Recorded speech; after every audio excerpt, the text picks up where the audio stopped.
デビュー戦の緊張感というのは全くありませんね。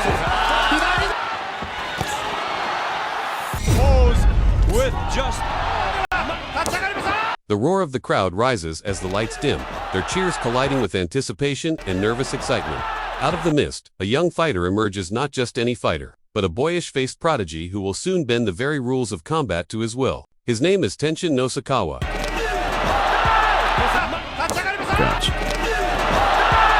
And while his youthful appearance may deceive, inside that slim frame lives a warrior whose artistry is as precise and devastating as Leonardo da Vinci's brushstrokes. Only this art is brutal, painted in the language of speed, precision, and knockouts.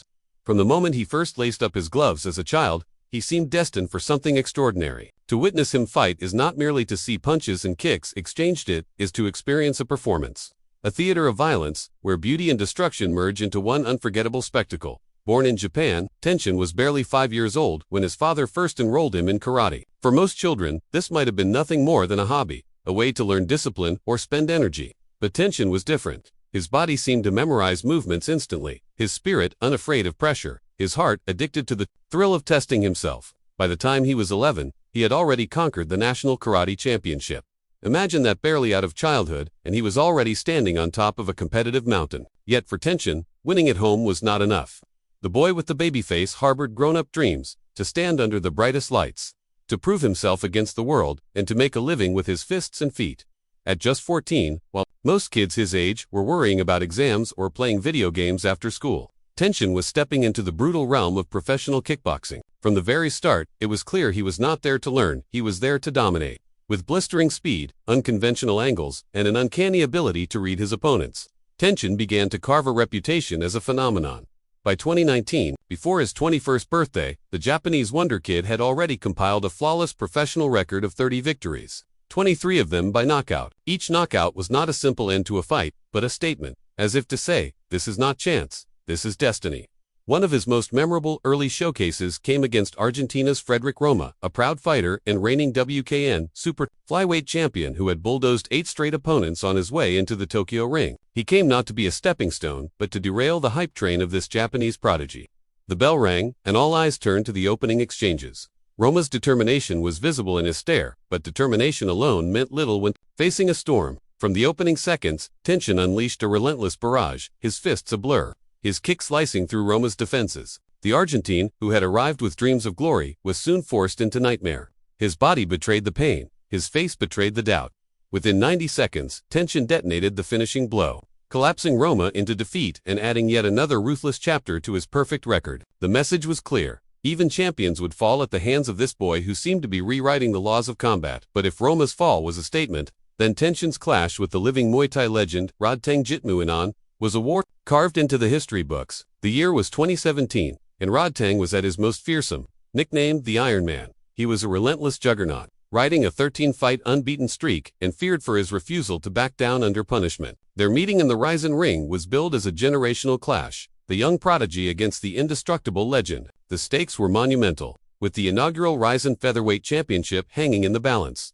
When the bell rang, it was not 2 men touching gloves, in respect it was 2 storms colliding. The sound of leather meeting flesh echoed through the arena as both fighters threw their best weapons without hesitation. Tenshin's lightning strikes connected clean, yet Rodtang grinned through the punishment, taunting, inviting more. At times, it felt like watching Godzilla and King Kong exchanging blows, neither willing to yield. Round after round, the pace refused to slow. Each man seemed to feed off the other's fire, driving the crowd into a frenzy.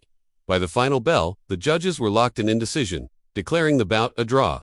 The rules demanded an extra round, a final test to separate them. Rodtang looked fresh, almost amused, like a man who could fight forever. His relentless energy even frightened Tenshin's family watching from ringside. Yet Tenshin, wounded but resolute, dug into reserves few fighters ever find. In that extra round, every strike carried the weight of survival. It was no longer just about points, it was about who would break first. And when the dust settled, the miracle child of Japan stood victorious, having proved that even legends could be conquered. That victory propelled Tenshin to further greatness, including a stunning run through the Ryzen World Grand Prix. On New Year's Eve, he faced Yuta Hamamoto in the semi-finals. Hamamoto entered the fight, cautious, wary of Tenshin's reputation. But caution is no shield against a fighter who thrives on chaos. Blow by blow, Tenshin dismantled him. When Hamamoto dared to rise, after being floored, Tenshin struck again, like lightning splitting the night sky. The Japanese prodigy stormed into the finals with ruthless precision, leaving his opponent broken not only physically but mentally. Yet Tenshin's rise was not without skeptics. Critics whispered that his arsenal was one-dimensional, too reliant on kicks. They claimed his boxing was lacking, that someone could expose him if they forced him into a hands-only war. Tenshin took those doubts personally. He wanted to silence the doubters, not with words, but with destruction. His chance came against fellow countryman Kazaiman Siga, a former boxer who had crossed into kickboxing. For Siga, this was his moment, to shine, to prove boxing's superiority. But what awaited him was a brutal lesson. As soon as the bell rang, Tenshin's fists moved with the fury of a seasoned boxer. He cut through Siga's guard, proving his hands carried just as much dynamite as his legs. A devastating left cross crumpled Siga, ending the debate and sending a warning to the world. Tenshin was not just a kicker, he was a complete destroyer. Even before those high-profile victories, Tenshin had been shocking audiences since his debut as a 14-year-old boy. Against Tomo Arado, he showed no nerves, no hesitation. Just 10 seconds into the fight, Arado was already kissing the canvas.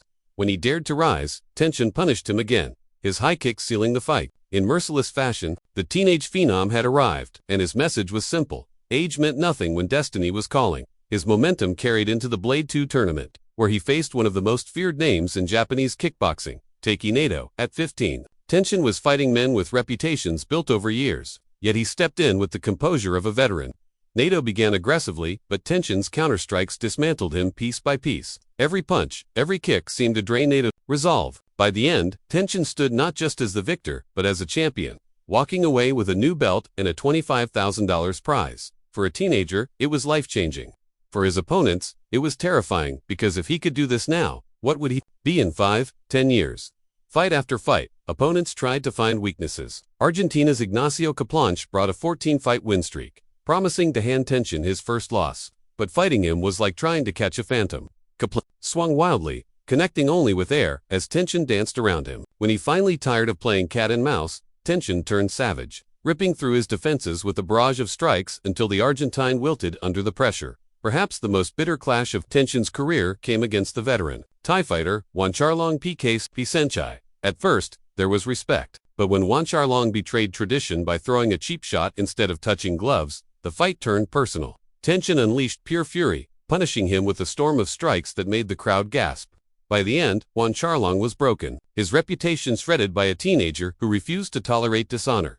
But of all the rivalries, none loomed larger than the long-awaited showdown with Takeru Sagawa, the K1 king who had terrorized 3 divisions. For years, politics between promotions kept the dream fight from happening, frustrating fans who begged to see the 2 greatest Japanese fighters collide. Finally, in 2022, the impossible became reality. The bout was announced, and Japan buzzed with anticipation. On fight night, the tension was electric. Tenshin, undefeated and unyielding, faced Takeru, the battle-hardened champion, riding a 35-fight win streak from the opening bell. It was chaos. Tenshin's blistering speed tore into Takeru, his combinations leaving the veteran reeling. The first round alone ignited the arena in deafening applause.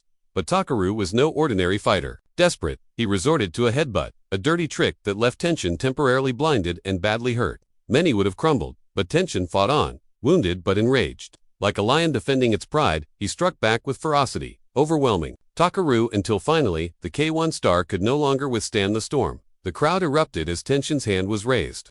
He had done it. He had proven himself not just as a prodigy, but as the undisputed face of Japanese kickboxing. And then, in one of the most shocking announcements of his career, Tenshin revealed that this would be his farewell to kickboxing. After conquering everything, after defeating legends and silencing doubters, he declared he was leaving the sport to pursue a new mountain: professional boxing. He thanked his fans, bowed deeply to the audience that had supported him, and walked away from the ring that had defined his youth.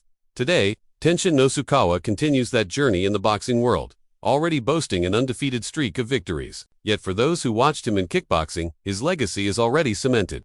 He was the boy who knocked out grown men with somersaults and strikes too fast for the eye to follow. The baby-faced executioner who turned fights into art and opponents into memories. Tenshin Nasukawa was not just a fighter, he was a phenomenon. So now, the question is yours. Which of Tenshin's legendary battles stands out most to you? Was it the clash with Rod Tang, the war with Takeru, or the early knockouts that first put him on the map? Share your thoughts in the comments below, and let's relive the magic together. If you enjoyed this journey through the career of Japan's most electrifying prodigy, make sure to like this video, Subscribe to the channel and ring the bell so you don't miss the next story. Because in the world of combat sports, legends are born, but prodigies like Tenshin Nasukawa are never forgotten.